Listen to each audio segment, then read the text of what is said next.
So here we have the supplies that we need. You obviously need a cutting board for making sauerkraut. It's pretty simple tool-wise. Measuring spoon for your salt. Pickle pipes I use as my airlock. Pickle pebbles to hold down the cabbage beneath the brine. Here I have real salt. This is my preferred brand. You can use any good quality sea salt. You need jars or something to hold, some kind of crock to hold your cabbage. Finely shredded, as even as possible would be great. And then my sea salt is measured out here. My child's not putting me in the frame for some reason. Sorry. Oh, there.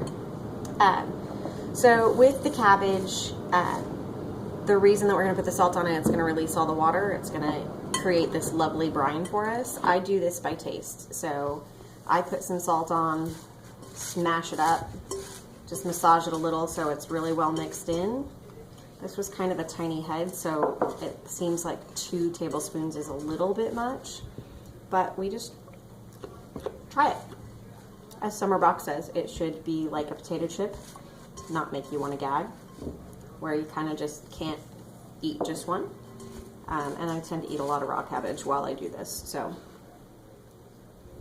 just try and figure it out. So this needs just a tiny bit more. It's very simple. You take your jar. The goal is to get all of the air out. You could use something like this and you could poke it and you can prod it, but in a jar like this, really your hand is kind of the perfect size. Well, I guess if you had huge hands, that would not work. But you just pack it in there as tightly as possible. So once your sauerkraut is, or cabbage in this case, is all mashed down, you have this lovely brine. You want to keep all of the cabbage underneath the brine as best as possible. So I love these little pickle pebbles. They work really well in these jars.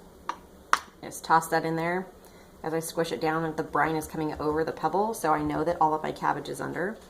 This pickle pipe, or a pickle nipple, as my daughter loves to call them, will create an anaerobic environment where all of the bubbles and the fun little fermenty bits are going to come up through here. It'll push all of the oxygen out of this area, and it'll keep this an anaerobic environment for as long as it takes to ferment. That's really it. In 3 minutes, sauerkraut. I'm going to wait about 3 weeks, and I will have a lovely batch of super probiotic goodness that my family won't eat, and I will love.